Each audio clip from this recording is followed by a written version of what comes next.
This is Lyle Gerber, the executive producer of the New Normal with Steve Benaquist, and we are finishing out the week with Steve still on hiatus.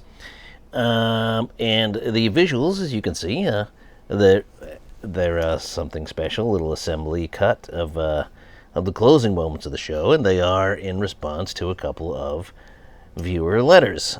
We got one from Buffalo, Texas, from Jalen McEnany, and Jalen says, love what you're doing. My request for any more shows you do with rough cut assemblies is please don't use any of the closing segments where Steve strikes some sort of strange grimace and then the light goes out and it gets even creepier because of the change in lighting. Thanks, Kay. Bye. And we got another letter from Jaden Makalahoahuini in Buffalo, Hawaii. And Jaden says, hello, I love what you're doing. Could you please keep up the good work, except don't do a rough cut of Steve grimacing at the end of the show. It creeps me out, gives me nightmares. Now, I realize we've gone against both of these letters, but the theme of this week is dreams and depression. And so, given that both of our writers are creeped out by these endings, we figured we'd go with that.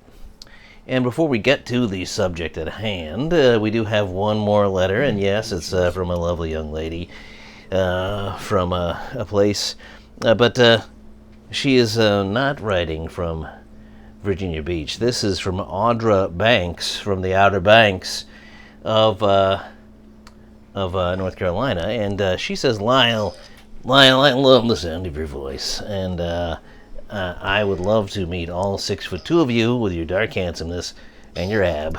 I hope you get out here to Montana where I live. So we'll see. That's a very generous offer, and I do hope to get to Montana. I understand it's very COVID-free these days. Okay, thank you very much for the generous offer. Moving on to the subject at hand, dreams and depression. And as I've been saying for the last couple of shows, I like to wind down at the end of these stressful nights with a bit of refreshing Fresca, and I'll take a sip right now. Citrus and no sugar. And I watch a little PBS. So Father Brown had just wrapped things up with a surprising turn of events, and of course a Catholic message that can speak across the pews to us non-Catholics as well.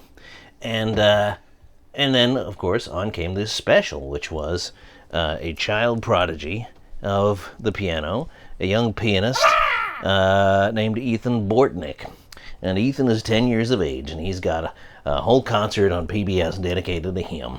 And he's got a 50-piece orchestra, all adults, and a 120 child choir.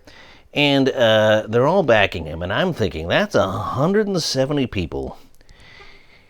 That's 170 people perhaps hating your guts. And, I'm just saying, at the very least, let's put the children aside.